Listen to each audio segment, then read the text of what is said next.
In this video, I will show you how to shut down your Windows using the shortcut.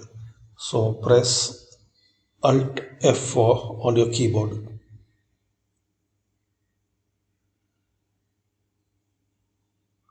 Now here, use the cursor and you can change by down arrow or up arrow to sleep, to shut down or to restart.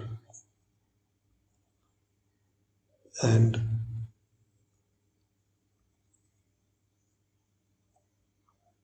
press the tab to move your cursor to OK. So OK will be highlighted, then press enter. So using the shortcut you can shut down